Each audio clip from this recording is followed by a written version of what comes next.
Hi friends, I am doctor Nikhil Chaudhary, consultant in vascular surgery. अभी हमने पहले बात की डीवीटी पी के बारे में, फिर आईवीसी फिल्टर के बारे में।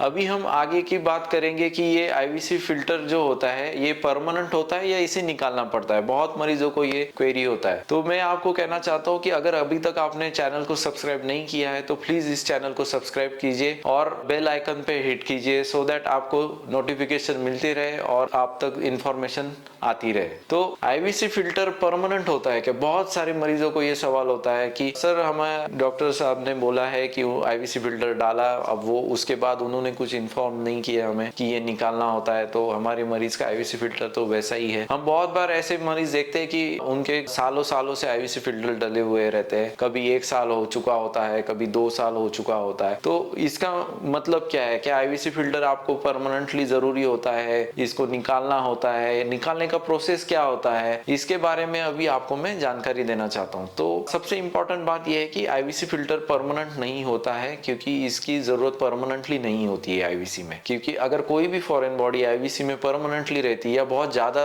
ड्यूरेशन के लिए रहती है तो उसमें वापस क्लॉट बन के वो नस बंद होने का खतरा होता है। इसलिए जनरली आईवीसी फिल्टर जो है 4 से 6 हफ्ते बाद निकाल दिया जाता है। अब ये कैसे निकाला जाता है? तो इसका प्रोसीजर भी एकदम सिंपल होता है कि यही नेक वेन में यहाँ पे एनेस्थेसिया देके एक सुई के छेद से आईवीसी फिल्टर तक पहुंचा जाता है और उसके ऊपर एक फंदा डाल के उसको रिट्रैक्ट कर लिया जाता है। शीट के अंदर, पाइप के अंदर उसको खींच के निकाल दिया जाता है। तो ये सारा प्रोसीजर जो है विदाउट कट होता है, लोकल एनेस्थेसिया में होता है। ये कैथलैब नाम के ऑपरेशन थिएटर में होता है। हाइब्रिड कैथलैब क्या होता है उसके डिटेल भी मैंने वीडियो बनाया है, तो आप उसके बारे में भी जान सकते हो कि ये इस तरह के प्रोसीजर्स है, ये कहाँ पे किए जाते हैं। आईवीसी फिल्टर निकालने का प्रोसीजर भी एक तरह से कैथलैब में किया जाता है और उसके बाद फिर नस की एंजियोग्राफी करके चेक किया जाता है कि नस सही चल रही है या नहीं है। तो सबसे इंपॉर्टेंट बात यही है कि आईवीसी फिल्टर जो है ये परमानेंटली नहीं रखा जाता। तो बहुत सारे मरीजों का ये सवाल होता है या कंफ्यूजन होता है कि हम क्या करें, या फिर हम बहुत मरीज जो है वापस दिखाने नहीं जाते हैं, पेशेंट डॉक्टर के पास आईवीसी फिल्टर डाला हुआ है ये वैसे ही रह जाता है। तो इसलिए ये आपको जानना बहुत जरूरी है कि उसको निकालना जरूरी होता है। Thank you.